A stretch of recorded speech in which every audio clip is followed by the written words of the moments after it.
Leo Sun. These are our folks born from July 23rd through August 22nd. Leo, as you may know if you are a Leo or if you're dating a Leo, this is the lion. That's the symbol, the animal symbol. When I think of Leo, I think of the sun, though. I like to think of the way that a lion radiates its roar out away from itself, right? Our sun radiates its light and energy and radiation out from its body, which of course keeps our planet here, the Earth, keeps our ecosystem working, keeps us all alive. It's why we have plants to eat and animals have plants to eat, and etc., and oxygen and all the good stuff that we need here to keep this beautiful planet humming.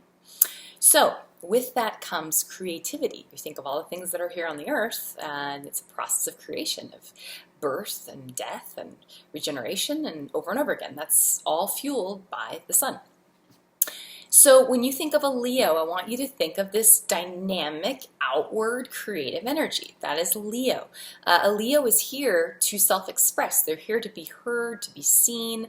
Many times Leos, if someone has a very strong Leo chart, you know them when you see them. I met two Leos just this past week, and I knew immediately before they even told me their birthday that they were Leo, or at least had a Leo rising or a Leo moon, you know. Leo has a colorfulness, and not literal colorfulness necessarily, although it can be, but there is a sparkly, energetic, charismatic energy that comes from the Leo. Okay.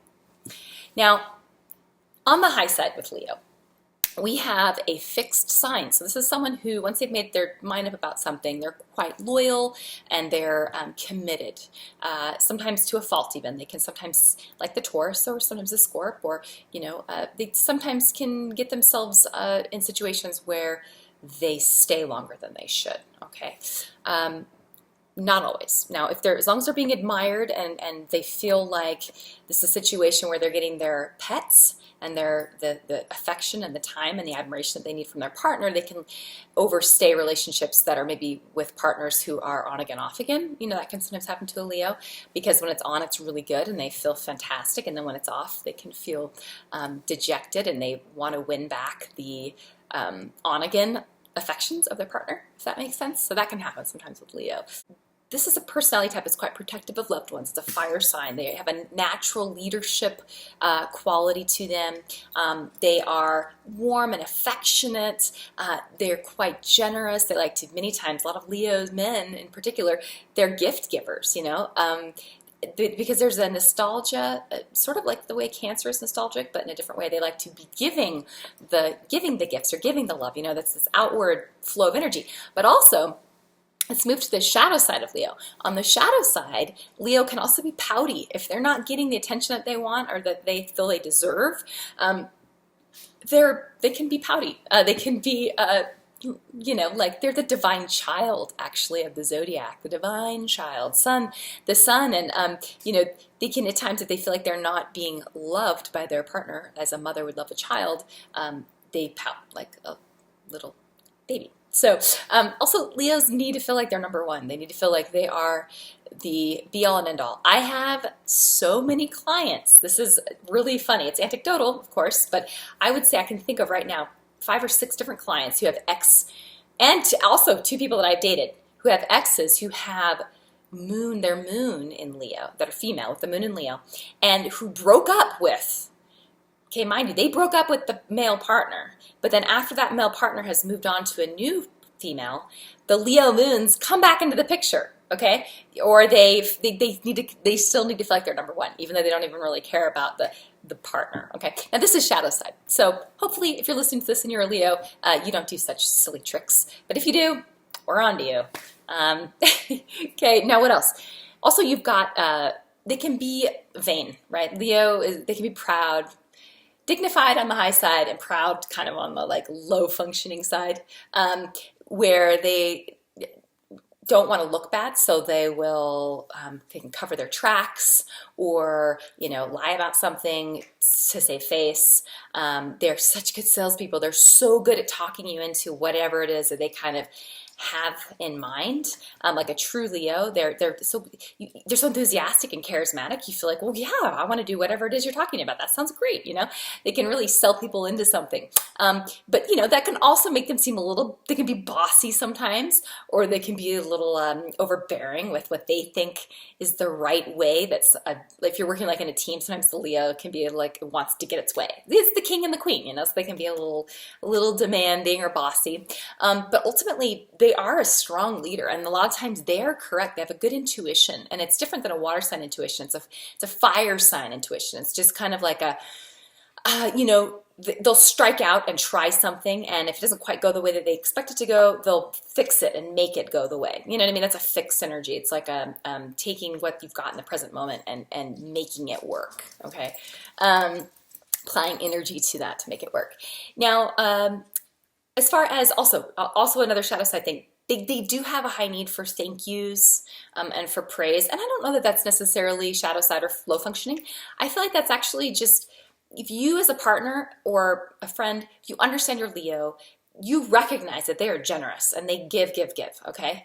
But they don't do it the way a Virgo does it, where it's like self-effacing, like they give. They don't really expect nor kind of in a way want or feel comfortable with receiving in return.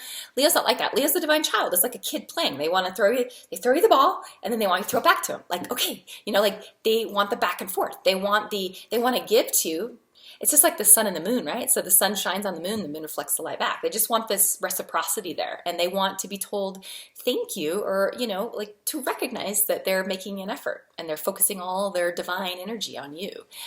So recognize that and know that you are with someone who is here to express their ego. So you need to support that sort of life purpose. Leo, someone who's true Leo, they're very romantic, they're ardent, and because remember we talked about them being the divine child, there's an innocence to the way that they love. They like to have fun, they like to be spontaneous and surprise their partner with, whether it's a fun trip or it's even just something simple like a love letter that they've left for you on the counter, or a female Leo, I can see her leaving like lipstick kisses and words and stuff on the mirror, like that kind of thing. Like they like to demonstrate and express their love when they're really in love with someone, and they're really proud. Like on social media, you see Leos, they'd be posting like pictures of their partner and the two of them together, and they want to show you off. And it's not out of it's out of this place of kind of like they just admire you as well, and so when they admire, they have to like let others know. They can't like keep it to themselves. Okay.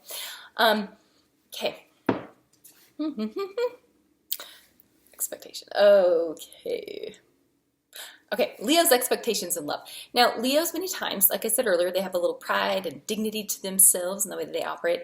They appreciate a partner who also takes pride in themselves, and this includes physically. A lot of Leos, they can be kind of flashy with the way that they dress. You could have a Leo that started out, with not a lot of money, and then gets a job in the real world, and starts making some good money, and then the first thing they would do is go out and buy some really nice clothes. Like they like to, again, because they're this energy that's about flowing outward from us. It's an extroverted expression of energy. So to be seen, to be heard, to make a mark, that's Leo. And so the way you dress many times, they can be bold. So they like a partner who is also someone who presents well, someone that they can take out in public and be proud of. Expectations, they expect loyalty. They are loyal. If they've committed to you, if they're in love with you, with a Leo, okay? Of course, the whole chart, we need to look at the whole chart, but Leo's quite expressive and ardent. When they're in love, they can't help but tell you, so you will know.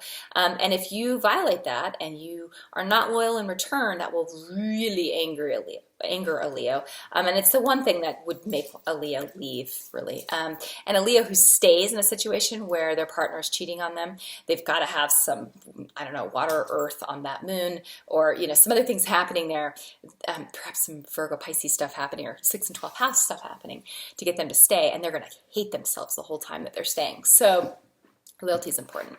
Leo's biggest fear is, their number one kind of, remember, they're the sun. So they need to be recognized. They need to feel like they're doing something with their life that's important. In their relationships, they need to feel like they're important to the partner.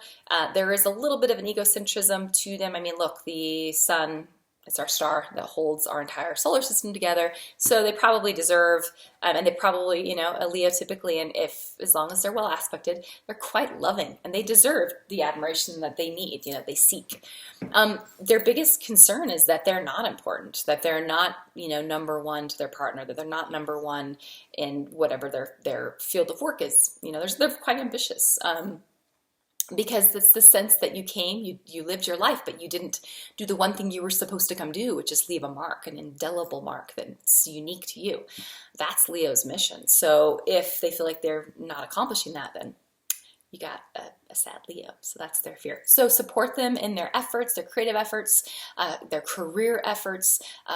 Be patient with them when they do go through a little ego, times where they get a little, kind of a little inflated ego. If you can help bring them back to earth, that's always good. But do it in a nice way without hurting their dignity, okay? And ultimately, they just need love and affection returned back to them. They're pretty simple. They want to be admired, loved, and snuggled, and all of that good stuff. So that's your Leo. If you're interested, if you really want to find out about the compatibility between you and your partner, you need to have an astrology reading done with an astrologer. The computerized reports are really cool, and you can order some great ones on astro.com. They're great for giving you an initial sort of step into the compatibility between two people and learning about synastry, but there is nothing like an astrologer going over your charts, because we look at first the individuals, and we look at the synastry together, the chemistry between the two people, which is very complex. I mean, we're looking at hundreds of thousands of possible, I mean, really, there's probably millions of possibilities when we look at the synastry between two people. But we are focusing it on, you know, these areas that are important and relative to romance and romantic compatibility, which a computer can't do. A computer is just databases of, you know, aspects between two people, right? An astrologer takes these aspects, the zodiac signs they're in, the houses that they're in, sees all these patterns, this inner working, this mechanization of these two charts together, these two humans, these two blueprints, how they lock and key fit. And the astrologer is able to make some deductions that are much more enlightening than what you would see from a computerized report. So computerized reports are great. They're a good place to start, but most of them cost like 40, 50 bucks. You can get a reading with an astrologer. It takes 90 minutes where you can record it and listen to it over and over again. $189 is what I charge for my relationship readings. If you're interested in that, give me an inbox. You can go to my website. You can actually book an appointment right on my website yourself, get it all taken care of without even having to message me first. I've got my schedule up there. So very easy and a lot of fun. You do it via Skype or telephone or in person if you're here in Utah. Thank you so much for watching. I hope this was helpful for you, and share with your friends. Subscribe to the channel if you like it. I've tried to get stuff up regularly because it's my passion to share astrology with as many people as possible. So thank you so much, and see you soon. Bye.